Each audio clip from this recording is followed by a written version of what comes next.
Yeah, absolutely. I wonder if this will sort of change the way that Motivate.Trust like to play. Obviously a Wraith King, it's a popular pick whenever you want just someone that likes to build into the Desolator, or you really want that solid right-click damage coming through, or, obviously like a counter to the things like the Faceless Void. Kind of similar in that regard because you're up against a Lion, so you might look to use the Wraith King to bait in lane a little bit and just make sure that he's constantly playing around places that his team can quickly look to join him in, whether it be a tower, or they're just farming in the Dire general team vicinity, or pick. smoked up. Invoker. Fearless Invoker, huh? All right, well, All you've right. got quite the steroid right now for your Wraith King. I mean, Enchantress can build into a Solar Crest, Invoker with Alacrity. Conker's already banned out, which is one of the better matchups versus the 10 Invoker. seconds remaining. I also think that Motivate's safe lane is absolutely going to dumpster a 5 Beastmaster seconds line. I remaining. think that Yep. is very, very Enchantress grim. Beastmaster, right? Yeah, that's Oh, an Enchantress Lion too. Like we brought it up in last game's draft. The reasonings why just Radiant Lion team can't trade ban. versus that hero at all. Void incarnate. We do get to see Mamang Spirit, so all Void right. coming out. We'll see. We'll see. I have high faith in him on his comfort heroes. Let's Yeah. see how he is on something that they want to change up their play style a little bit. 10 I think that's seconds great. Always remaining. being unpredictable. Can you Dire imagine if team OB.Neon ban. have the luxury of having, of course, like Mamang Dyer's clutch heroes that he's able to just go back to and have as comfort, plus just the standard spirit hero pool? I think that would be fantastic. So if I was Chuan coaching OB.Neon, I would be saying to him, in your pubs, I don't want to see any of this conquer. I don't want to see any of 10 that. You clearly seconds know how to remaining. play it. I want you to see playing Radiant Void, team Ember ban. Storm, Spirit, Puck. Give me those heroes. What are we looking for Motivate here with Masteros? It feels like they really need a way to identify the Void Spirit and deal with them because they don't have that. I mean, maybe a Boundless into early Not much. I Invoker mean, roaming. We're 10 really seconds grasping at remaining. straws here. So what do you feel like Motivate can go for with the Masteros hero to provide them 5 at least an seconds aspect to remaining. deal with the Void? what is it going to be paired with? A Monkey King. Dire team ban. It's not the worst Bloodseeker game. Like, you use it onto a Void Spirit, he's got a lot less mobility. You can use the Blood Rite as well, just to prevent towers from being shoved in. It's a pretty good tool for that. You've also got decent setup with the Boundless Strike into Blood Rite into Primal Spring 10 as well, seconds so remaining. that you can look to pressure in the lane a little bit. 5 I don't hate it. seconds remaining. I think they either need stun, or just something that prevents this Void Spirit from having a good time. Because I think if you are going to target anyone, it's probably going to be Mamang Daya. I'd prefer a little bit easier of a way to initiate. Like I agree that Rupture gives you some way to deal with Void Spirit. I think if they saw their position one, then I'd be a little bit more Radiant confident team on that pick. potential. But I think just how they can start fights is really off the back of Fearless destroying in the early game, making incredible rotations and getting a great timing on his levels and earn as well, which could be a little bit grim if you don't have side lanes to gank to. You definitely have one in your safe lane with 10 Enchantress seconds Wraith King, remaining. but at the moment we don't see their off lane. So Doom, 5 Night Stalker seconds banned out, remaining. heroes that can jump the back line, create a lot of chaos, get on the line, get on the Snapfire. I mean, we've seen, like, we're going to be casting them later, but we've seen like a Mizu Spectre, like if they wanted to do that and then go Orchid or something like that, just to try and deal with these people on the Dire backline, team maybe. But pick. again, it's a little bit of extra Legion stun that you need. Commander. Yeah, Legion Commander makes sense, especially now you can look to maybe go a bit more into things like the Exort Invoker, just try and bully out the Void Spirit a little bit more in the lane, because the EMP is almost never going to get off when you've got that dispersion to be able 10 to. seconds Is it remaining. dispersion? For who, I'm sorry? For who? Dissimilate. 5 There you go. seconds Dissimilate on remaining. the Void Spirit, just to be able to dodge out EMP. So I feel like Exort isn't that bad to be able to go, right. You've got the dual damage, you've got slows, you've got multiple stuns in the lane. So I feel like you've got a decent amount of potential to be able to You take may him out in now that way. select your heroes. Go Okay. for a Slark on Neon. Okay. I was theory crafting Lifesteal or Ursa in my head. I don't Yeah. particularly like Slark versus Legion. The lane, there's a lot of bursts with overwhelming odds. Sometimes it's actually people like picking Legion into Slark for that factor. Mhm. I also think that those two other heroes I highlighted can actually do decent versus dual, Lifesteal in particular. But Slark doesn't have anything in his toolkit to be okay with man fighting in a duel. So Mm. I mean, I mean, it would basically be on the back of like Enryu being there at a team fight, giving them the Inner Beast aura, and then Yeah. if you've got the Helm of the Overlord, you've got the Vlad's component as well. So you're actually life stealing against the LC. So, there's that component. I doubt Masaros is going to be jumping Palos though when he's got the Beastmaster around, just because of that turnaround threat. Especially, if Enryu's there, Lion's probably there, and you've got the Finger of Death as well on top of that. So, yeah, something a little bit of a different draft for both of these lineups that we've seen in the past. It's an early Wraith King coming through, and Fearless Invoker. We don't always get to see it. The Mangdaya playing a bit of a spirit hero, so something a little bit.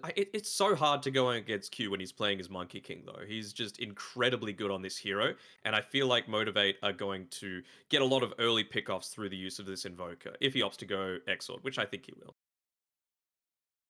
You think he's gonna go Exor? I feel like they have issues with ganking across the map if he goes Exor. Because who makes the plays from Motivate if he does then?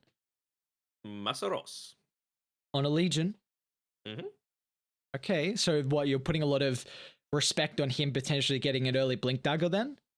Yeah. I mean, if he goes Crossworks, what's different about what Fearless can do? It's not like it's going to give him a ton of as Trent's voice line goes through.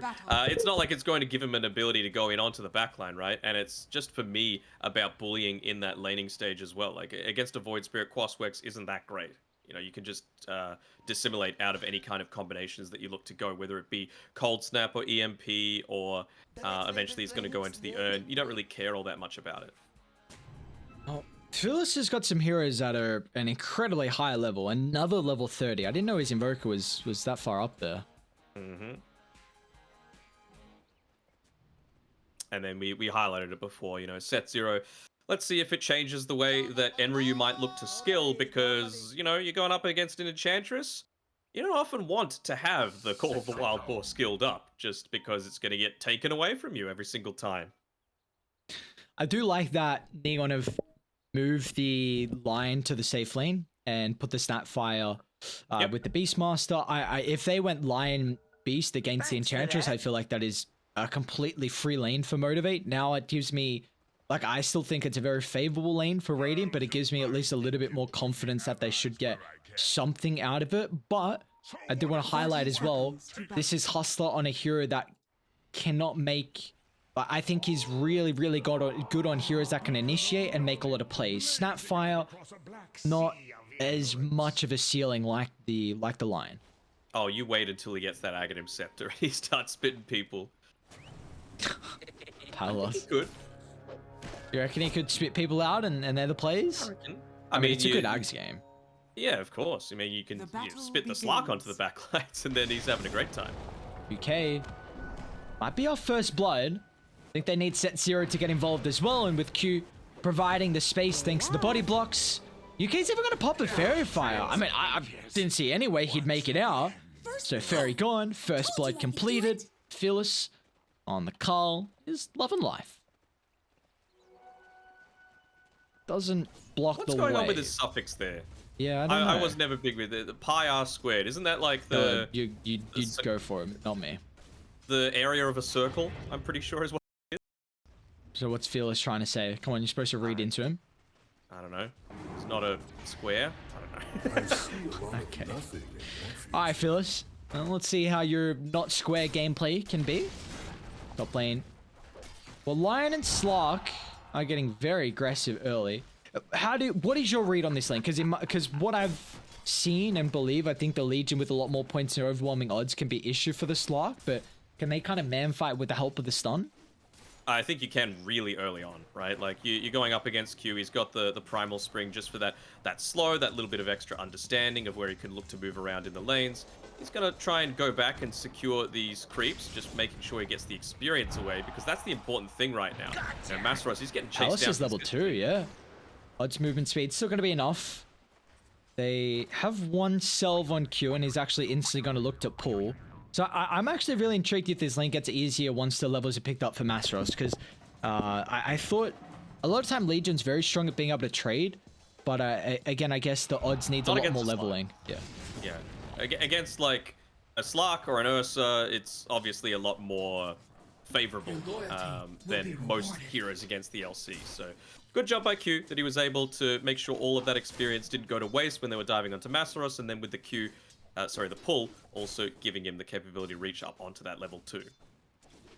Even just having that moment of courage just to make it so that if Slark looks to dive onto him, he's got that extra layer of survivability. He's not all that concerned about any kind of press the attack at the moment just yet, because he's the main target that's getting stunned. So can't really save yourself when you're inside of a Hex or a stun. Yeah, well, meanwhile, bottom Enry, he has gone for 1 point up in the axes, so actually can't shy away from top for too long. That's just instantly in trouble here as Palos is going to jump. Should be our first Essence shift stack of the game here for Palos' Slark. How is bottom looking though at the moment? So yeah, you were thinking like if Enryu was going to go for a little bit different of a skill build. He has still gone 1-1. I mean, I guess sometimes we a lot of time don't see the early point in the axes, but he's at least still gone for a point in the ball. That might even just be for the Hawk, honestly, Yeah. just to provide them with a little bit of understanding. And yeah, I mean, how many times do you see the wild axes as well? Yeah. They have done very well with at least the creep equilibrium on Neon. The fact that it's so close to their tower, and Ryu's getting some pretty valuable experience. They have this small camp to be able to pull, but it's only a 1 stack, so they won't really do too much to the equilibrium. It's actually the Wraith King Skeletons taking a lot of the aggro away. It's a strong camp though, so Nice. the half pull here by Set Zero is really good. The Harpies will be able to take out that very well. How do you feel like we're going to see the involvement of these heroes mid? Actually, Fearless has a very early level in the Exalt. Okay. Yeah, I mean, it's not like you need Deafening Blast or anything like that super early on, so I feel like maybe it's just wanting this extra thing to bully out, right? Like the Forge Spirits, it's going to be great against the melee hero just to be able to force him to try and trade a little bit more. I think Quas is always great just for the extra HP regen. Yeah, So, yeah, I think it's still Exort. Yeah, feels like he may have just like switched up what he was thinking he wanted to do though. Like he went 2-1, and I believe he had Urn queued up, and now he's back into the Midas. So Yeah. maybe it's just like Monkey King. Has he got Urn? No, he's actually got an Orchid queued up instantly for the Monkey King. Okay. Dire's structures are Top lane, fortified. Slark. Falling pretty low here on Palos. It's going to get some distance away thanks to UK. They'll just turn and try and beat down the line instead. They're still going to be able to win the man fight. A beautiful stun from UK actually turns it back in their favor as Lion picks up a bit of a freebie there. Meanwhile, mid, they're Yeah. also wrapping from Hustler. Diving the Invoker's not easy. He's got a plethora of abilities now to utilize with that early Exort. And he's got the Observer Ward as well, completely scouting out the movement. So, yeah, I don't hate this. I like the fact that he's going back into the Midas as well. I mean, you just consider the fact that you might be trying to counter the Helm of the Dominator push. Midas the creep, you know? Like, who cares? Got the Enchantress and the Midas that is going to be able to deal with that. Obviously, not so much the Overlord, but you've even got that later game secured as well if Set Zero is able to get up to level 20. They're struggling up top lately. There's no regen on Palos. UK's getting dived on the tower, so we'll force an early TP out from Hustler, but they won't have the involvement of the Lion, and they're soon not going to have the involvement from Palos as well for the Boundless. Brings him down, they'll kill everyone. Hustler just TP'd up, and it'll be sacrificed to the gods as MG.Trust picks a double. And this is the timing of the Catapult Wave too, so this should be a lot of damage to the tower. A decent amount. I mean, the death timers are still so low that it's probably not going to impact them all that much. I think UK even just not TPing back to make sure that Palos has the faster TP back to lane so that he's not going to miss out on any of that valuable experience. But, I mean, this is the power of Q Monkey King, right? Like, he is such a key component to a lot of their playmaking abilities on Motivate. They dived underneath the enemy tier 1 tower. So extra vision, the threat of the tower hitting you, 2v3, and they didn't die and got all 3 kills. Like, that's how strong this combination is with Masaros and Q. Well, they are winning a lot of lanes at the moment here from Motivate. Setsuro might be under some trouble, but Fearless can find the angle for a beautiful tornado. Should give him an easy opportunity to get away. I mean, he's got 7-1 charged and a Fairy Fire, so I don't see how they get the kill to the Enchantress, but Radiant have a very greedy lineup then with the fact that Fearless is going the Exalt Midas. So how do you want to see the Wraith King look to itemize then? It definitely can't be some form of like Radiance build. We're just going to see like the Armlet, you know, Deso maybe into Blink, or what do you want from Jackie? Yeah, I'm totally cool with that. You know, just lots of ways to quickly join in on the team fight as well, right? Like you've got a Monkey King that's providing you with a lot of vision. You've got a Legion Commander who's eventually going to be going into the Blink Dagger. You've got the potential for Sunstrike follow up. So you can go like Blink Dagger, which isn't so much a damage item, but if it's going to enable Fearless to use the Sunstrike to be able to pick off the kills in combination with your Ray Fire Blast, you're totally cool with it. So yeah, Armlet. Would you want to go BKB before that? But yeah, eventually, like third item is probably going to be the Blink Dagger here for Jackie. Well, do you think Palace gonna die up top? He's already used Pounce. 2 points in Primal. They don't have odds. Okay, I thought they were just gonna get so much more aggressive. Nah. Palace just runs away. He's getting body blocked a little bit here, Q. Just shifts form just to make sure he's able to squeeze through the creeps there. And this is the downside of UK having to go towards the mid lane. I think he was there to refill Mamangdaya's bottle because of how well Fearless is doing. Even just with a 1 point in the Wex as well. And we can see he's got a Sunstrike queued up as well. UK. Yeah, they might need the balance to set up for the Sunstrike. I'm sure they're calling it up top. Will they even need it though? I'd love to give the kill over to the Invoker, but he won't have the opportunity. So an early rotation from Set Zero, but it feels like Jackie's really not vulnerable. Like if they come down, he can just walk himself, park in the jungle, and a Wraith King is someone that can farm up very fast early on throughout the woods. One of the best heroes to buy the Gloves of Haste on as well, just because, you know, you've got such terrible attack speed base. It does so much for you just to be able to recover that amount. So yeah, just going to park himself in the jungle. Of course, he'll make a rotation when Enryu's looking to try and push his tower, but, you know, it's 8 minutes and still not getting the Helm of the Dominator just yet. As UK makes the rotation through, they can see Set Zero, but that'll provide vision. The Wild Ring Ripper. A lot of people not appreciating the vision that's able to provide. Here we go, diving underneath the tower.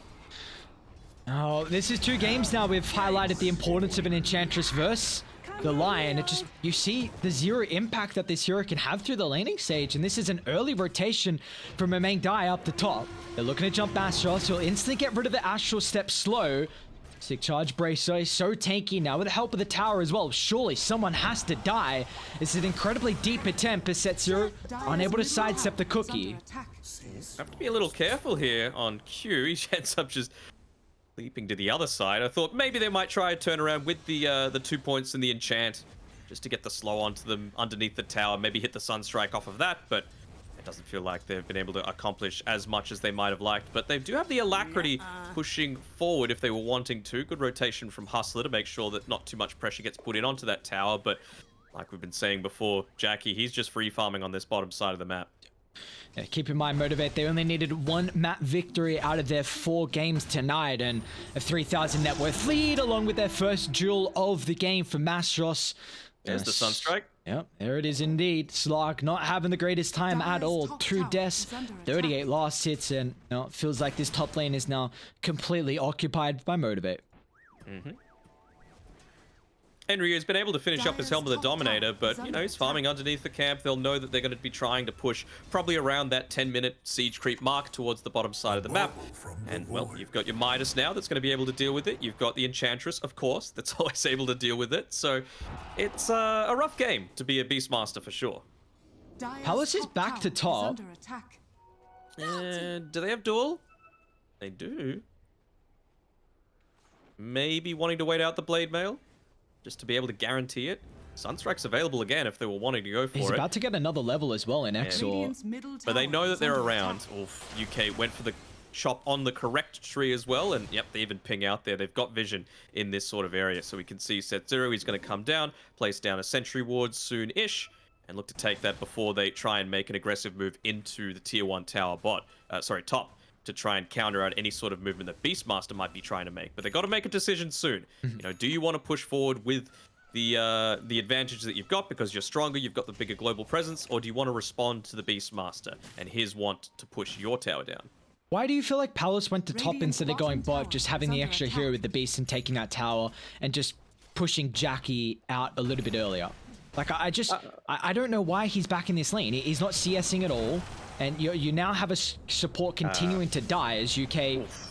I mean, it's just going to continue to be chased down. You've got to be cautious once again. They'll have to rely on the Sunstrike, but now they just cancelled the TP. So they know that there won't be an extra +1 from the Void Spirit. He's starting to make his way up by running. Maybe this level 6 on Hustler could catch them off guard. Maybe, but I doubt it. There's too many heroes up here. You've got the Siege Creep as well, constantly whacking away at the tower. So Well, let's see how they start. The main guy, Palace from the southern side. They'll try and lead him with the Mortimer Kisses straight on top of Fearless. Press the attack, not enough to give him space. Now Q and MG.Trust standing hand in hand. Q's gonna still try and play around with the Wukongs, but he's got to be cautious on the backline here. Raw. Andrew's even actually gonna TP up to top just to further enable Palos from getting these Essence Shift stacks. But meanwhile, Hustler's in a little bit of trouble at the moment. MG.Trust hasn't been able to find a target just yet. That's 5 Dire heroes up top. Meanwhile, mid has just been freely taken from Jackie. Be careful though. MG.Trust is led in. Will end up falling though from Palos, so that's a big streak to find. 370 gold for the Fishman.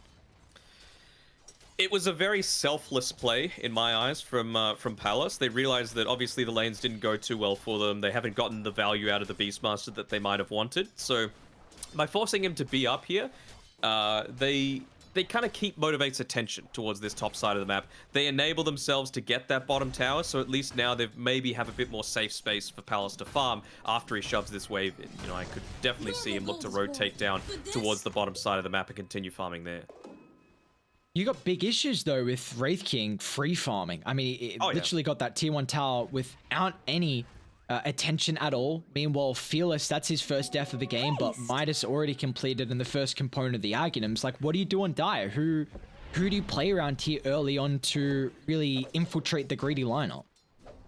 Again, it's hard when it feels like your playmakers are Enryu and Mamang Dire. Mamang Dire, he's been involved in 3 kills in 12.5 minutes. It's not the ideal situation. Sure, he hasn't died, but it's about the pressure that you're able to exhibit on the map that, you know, takes attention away from the core. Like we were kind of assuming, Palos has made the rotation down towards the bottom side, considering, you know, he can play a lot more safely, given that there's no tier 1 tower for people to TP in onto. They might still look to try and eventually set up onto him, with Q looking to prowl around this bottom side of the map with the Orchid starting to be made towards. So that'll be a key timing for them to pick up on. Dire's top And MG.Trust, tower he's just is under attack. keeps getting closer and closer to that Blink Dagger. So, you know, Slut can farm for now, but can't opt to do it later on. As Set Zero, that's a lot of ultimates committed for a position 5. Yeah, I mean, you have, like, again, I feel like Dire have to actually smoke into the jungle. Like, you are using all that just to kill the Enchantress. I genuinely think every time a support like that dies, they're literally just laughing to the grave. You see your cores free farming the jungle. I mean, your Wraith King is about to have a Deso with Armlet completed at probably 15 minutes in. Your Invoker now has enough gold for his second component in the Aghanim's. Really, that death does nothing for Motivate. No. And they're totally happy with giving up Set Zero's life. He's already finished up the 4-staff as well. It's just going to enable so much, right? Like, it enables Masaros just to be able to 4-staff him forward. It makes you able to get out of the Slark Leash as well. So if you're not getting full 100-0 bursted, you know, you're probably going to survive a lot of the time with this tankier build that he's gone. I definitely want to see him go into the Cloak next and eventually into the Glimmer Cape, just for that little bit of extra safety and security. So that you do need to commit quite heavily if you're looking to take down Set Zero. So what's the big timing here for Dire? Like, what are we looking for in regards to maybe items or levels where we could see them start to make more of a really aggressive play to get a better pick off than just a support? For me, it's probably this Vladimir's offering coming through from the Beastmaster. He's not too far away, about 200 gold, I believe. And that'll just enable him to play around Slark a bit more because, again, Slark's one of those heroes that can't just go sit in the jungle like a Wraith King. He doesn't have that innate, insane farming ability to be able to do that. He needs to get a lot of his net worth off of kills and, of course, his scaling potential as well with the permanent agility. He's already got 5, so Palos has done a decent job there, but it's got to continue. And so if you've got something like the Beastmaster with his Inner Beast Aura, plus the Vladimir's offering that's going to enable that, I feel like that's what you need to be playing around. We've even got the Siege Creep wave coming out now, so looks like that's where he might look to connect in with. And this is a pretty much 15-minute Orchid timing here from Q, which is going to catch them off guard. Quite the item to deal with the Void Spirit. We were speaking about how Motivate kind of lack ways to control Mimeng die as the game goes on. MG.Trust having Blink is just going to make it a little bit easier for their initiation. I'd love to see Radiant try and find a pick-off with it. Like, I think as soon as you find this Blink, you need to be getting kills, because MG.Trust only has 10 dual damage with a Invoker. He's got the super obnoxious, you know, extra dual cast range. He's also got the keen optic. I was thinking maybe he might have gone for the Tumbler's Toy just to give him that little bit of extra max mana, and of course a little bit of extra gap close as well. But I mean, sure, you want to be going for kills, but this kind of play coming through from Jackie with his Desolator, with the skeletons just soaking up the entirety of that glyph, you could just wait for Neon to come to you. Nice scan. Set0 on the mark with his positioning. Well aware of how they're looking to try and come over to the fight. MG.Trust gets a jump straight on top of Ming Dai. They need the Sunstrike. Where's the extra damage follow-up afterwards, Q? Primal Splint enough, so they'll be able to blow up the Void Spirit. Now they can control the backline of the fight thanks to the Wukongs, but Palace, he can't find an angle in. He's got to play the outskirts with a Centaur Conqueror stun. It's enough at least timing from Palace thanks to the help of UK, so he's out to safety to the northern side, but meanwhile, they can just gap close on N. Ryu as Fearless and Co. finds their secondary kill, and they're still on the prowl for more. UK. He's doing his best to juke juke around, drive through. No, he won't be able to. Do another. Ooh. Jesus. Whoa, whoa, whoa. Relax, Jackie. My God. Let me have a look at that death summary. Yeah, what the? Yeah, one hit. Does yours work for me? Like, I remember I was trying it the other day. I'm spamming clicking death summary. It does not work. Sometimes it works, sometimes it doesn't. Where are you? Yeah, I don't know if I'm just not clicking the right place. Oh, oh. Okay, you got it. What? Okay, that's weird.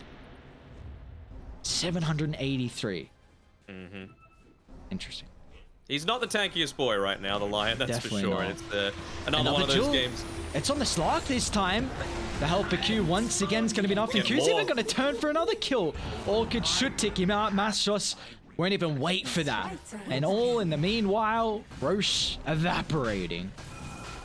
And even having those Forge Spirits to be able to enable it as well. It's really like, this build has come off for Fearless. You know, of course, the Midas, it is a much greedier way to go.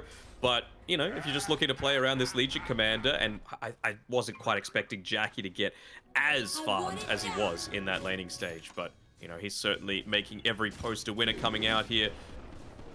And yeah, you're a Beastmaster lineup that's getting outpushed by, you know, a greedy Exort Invoker build, and now Jackie's got everything that he could possibly want to be able to just, again, walk down every single lane. They might even just avoid the bot lane altogether, because it's not like they've got someone that's great at taking Ancients, so the value of invading the triangle is a lot less than if it's against, you know, a Sven, hell, even a Wraith King or a Medusa at this stage of the game. Yeah. I mean, Neon can't farm their way back in. They're going to have to kill their way back into the game. But once again, Mimeng Dai, Cataclysm reveal. The Force Away will give at least a little bit of extra positioning. Mimeng Dai is not going to die throughout the dual duration. They won't get the victory. It's just a zoning ultimate. I don't hate it from Q. Palace trying to find an angle into the fight. Brady got a great ward on the higher gun though, so they're well aware, and Jackie's actually just going to blink straight on top of the Snapfire. Means Palace has got no assistance right now. Has to use the Shadow Dance. Doesn't need any. Will at least help the kill on Q. Now, and Ryu standing hand in hand as well. Jackie going fishing for kills is going to cost the life of both his supports. All right, so that's a key timing coming through there. Beastmaster getting a big injection of net worth as well for his involvement with that. But, of course, with the Helm of the Overlord completed, suddenly Enchantress and the Midas nowhere near as strong at countering out this Helm of the Dominator. It's going to need to wait until level 20 on Set0 to be able to have to care a little bit about using the enchant on an Ancient creep. Especially an Ancient Granite Golem, right? Like, that's exactly what you want as a Slark. Just something that enables you to continuously just push forward, and that extra 15% HP does exactly that. They're going to have to try and work out a different way to take these fights against the Cookie Cataclysm dual combo now. Like, if you use it just a couple, like 1 second after, not instantly when dual comes out, I guess. Yeah, Fearless. He will. All right, nice sequence of events here from Neon. You know, the 2 kills on supports into a big one on the Invoker. Palace wasn't there for the Essence, but is up to 7 max at the moment. Yeah, just overstaying his welcome on the top side of the map there was Fearless. They were missing off the map for a decent portion of time, so he probably could have known to get back, especially considering he's got the Forge Spirits as well that can do a lot of that pushing and farming for him. This has now given UK enough gold to finish the blink as well. So another way for them to start these fights. What is the target for Neon? Like who's the prime objective to bring down?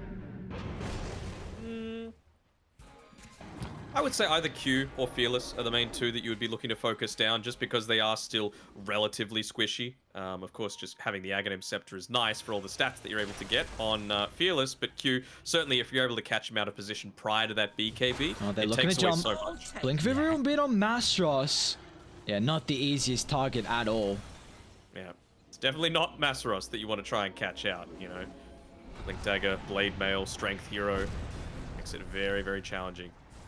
That is going to be quite the issue though. Like if you don't jump the Legion, you always have this blink press the attack save opportunity. And Yeah. Mastros maybe going to hold it for the Raw just to get rid of the BKB long duration stun. Man, Jackie's playing aggressive. He's still got ages to work with. They got the Ancient Black Dragon though, so even though they were able to take out the previous Some of the Overlord Cripple Jules though, out. here we go. They need the cookie hustler if he can get in range for a Cataclysm laid down. Dual victory finally completed, but now with the Wukong's out, Motivate, they're controlling around the high ground. A buyback from Enryu, Nice looking to armor get toggles. involved once again, but Jackie's still alive. Keep in mind, another minute left.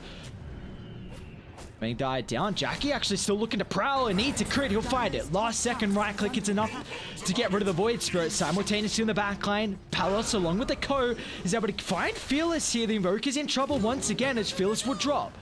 Jackie just playing too far away to be the bodyguard, but he still wants to be on the prowl, He's finding 1v4-ing. kills, but he's got to be cautious. Motivate playing on the outskirts. Mastros waiting for the beautiful timing of the press. The attack will find it now, and they'll jump straight on top of the stat fire with a cookie on cooldown. He can't get some distance. Palos is stacking up a lot of essence. This could be the fight you're looking for on Neon. A long drawn out fight is exactly what Slark needs to bring themselves back into this game. As UK looking to jump, Mastros actually going to try and find the dual target on top of the line, but again, the Snapfire cookie will give them the distance, and Enchantress the next to drop. So Neon, all things considering, I mean, somehow I think that was the ball stolen, which Yeah. sets here gets the kill in UK. But yeah, all things considering, a solid fight against the Aegis advantage. It is. I don't think we've really seen the Cataclysm come off in a massive way, you know. It was a little slow coming through there from Fearless, and I mean, it was so beefy, tanky, Jackie just like three-shotting the likes of Enryu on his Beastmaster, but you just saw the impact of actually having a beefy lineup and fighting around some of these choke points and allowing Palos to really have the impact that he needs. You know, he's still got 135 agility stolen, so he's going to look to make the absolute most of this, look to connect through the rest of his team. He might just try and take away the farm for now, but he is certainly a thorn in their side that they need to be considering as, again, very quick reaction time to be able to get away. Mastros You just see the still blink. difference though, like, oh, who are they finding? Wait for Ryu? Mastros. Wait for Mastros. Oh, main guy's not going to give They the might try and get opportunity. more. Simultaneously, they'll jump the Legion in the river. But to force out the safety, now Palos is going to be cautious, so has the ultimate to play with the Cataclysm raining down. They'll kill the Beastmaster. Now the Slarks are next on the agenda. The coming. chain control has to be perfect. Depth Shroud, give an opportunity to actually pounce on aggressively. Fearless out is to alive. safety, but now they get the dual target. Before the Shadow Dance, a beautiful Earth Spike laid down. Palos finds a victory. He's now going to look to turn to Q, doing whatever damage he can before he dies, but they still nonetheless get the Slark. The main died down to the southern side. He'll attempt the TPR if Jackie can't find the angle. All right, well, they kill the Slark, but not before giving him that 20 damage. Very, very important that you're not doing that at any consistent amount. It just enables him to layer up those permanent agi stacks more and more because he's going to get more kills with it. But yeah, good use of the Depth Shroud. Great kiting coming through, though, particularly from Masaros to save Fearless's life, who's able to keep these lanes pushed out. Takes a lot of the attention away, and Jackie's able to get a very easy tier 2 tower. I think now you're happy to go towards this bottom side of the map because they've got Glyph anyway. You may as well just look to take it. You're not worried about it being refreshed. He's even got the Cleave now as well, so there's a way to be able to deal with the Slark inside that Depth Shroud or Shadow Dance if someone's standing around nearby. Do you feel like though Jackie needs to... Oh, hold that thought. They're setting up for a potential tower push. Jackie's back out. Like these past couple of fights, we've seen Jackie diving really deep for kills on the supports. Do you think he should just be playing a little bit more around the middle of the fight? Because whenever he's done that, it's given Neon an opportunity to get the squishy heroes in the backline. Is this just Jackie fishing too hard for kills, or do you think he can actually do that? I think he can do that. Again, this is the weakness of having not a spirit hero on your lineup. You don't have someone that's doing that sort of role, right? So he kind of needs to do that. He's even picked up a hyperstone as well, so he'll look to eliminate the lion and the snapfire from these team fights. The big thing that's different right now is that Fearless, he had a 4-staff queued up for the longest time, but he's still got a lot of gold to be able to play with. I want to see him buy something that just prevents him from dying if he gets immediately gone on. I honestly want to see the 4-staff come through from him, just to get away from the Slark, because at least now Q has the BKB, so that he can look to stand and man fight a little bit more. He'll be able to get out of the pounce, you know, maybe get that boundless strike off into a jump into the trees. But Fearless right now, it still feels like he's very stagnant. You know, if he gets caught out, he's caught. Linkens isn't going to be able to do might anything. get caught out. Blink away. They're going to play around their vision here. Dia got great, at least observe what's placed by the triangle. A jump of the backline. Jackie looking to try and deal with the lion. It's a lot of the control from Neon. MG.Trust is trying to find a window for the next target as well. Pelos brawling at Jackie, starting to stack up the essence. They instantly bring down the first live. Can they do it a second time though? That's the question. Jackie still's got the BKB. He's going to look to turn UK. He buys back, jumps straight in top of the middle. But as soon as he bought back, he's just going to join him in the afterlife. And now they don't have the snapfire to protect first the jewel. Mamang dies out thanks to the depth shard, but still Palos and the Void Spirit's in trouble. It pounds back to safety, but the chain control needs to be perfect as Palos still trying to get out to safety, but he won't be successful. Finally, the Wraith King can pick up the bones of the Slark. Jackie's just way too big. You know, they split up that fight fairly well. They were good at cutting out. Again, it's another Cataclysm that doesn't exactly come off, but it doesn't matter. Wraith King is just enormous in a lot of these team fights, and yeah, the Beastmaster pick feels like it's just been thoroughly countered by Motivate.Trust. And I mean, we're kind of seeing why, I don't want to flame the guy, but we don't see quite as much of the Mamang Dire spirit here as we... In a lot of the games where we've seen them win, it's basically been on the back of him being able to have such a stellar performance in that mid lane. But relative to that, we are not feeling the sort of impact out of Mamang Dire's mid lane as we normally do. Phyllis has gone for the Tornado talent instead of the Alacrity. I really thought they just looked to buff Jackie up as much as possible. Are you surprised by that? He's plenty beefy already. I think it's fine. It's come just on, about surely let him one-shot the Slark. Yeah, I guess. But he also wants to live. You know, Fearless, he's a mid laner, right? So he's a little selfish by nature. So he's like, you know what? I just don't want to die to this Slark. All right, Fearless. Well, you better make sure you don't die now. Lincoln's soon to be 4-staff. Spider legs as well. Oh, yeah. No, this is just all Motivate's game. And again, to keep in mind, all they need is one map victory out of the 4 today to make it into the upper bracket with 18,000. Sorry to interrupt. Oh, this is important. I mean, Neon, if they can take this fight, it could be just the pivotal fight to potentially bring them back in this game. But Radiant once again set up by the choke point. How do you start? The lead on set 0. UK also wants to try and jump the backline. They've at least cancelled the blink from MG.Trust, so it just has to run in the middle. They find the Slark, and they've also dealt with the Snapfire, so there's no cookie save. Cataclysm combo once again for Motivate as they just fall. Collapsing one after the other, and Ryu won't TP out. That'll look to be a 5-man wipe by the Radiant mid lane, and into Roche they go. We're saying it could be a pivotal point for Neon to bring themselves back into this game if they could take that fight and lead into Roche, but not giving this one up for free. It's grim days for Dire. Yeah, for sure, and it's like... It's a couple of games now that we've seen.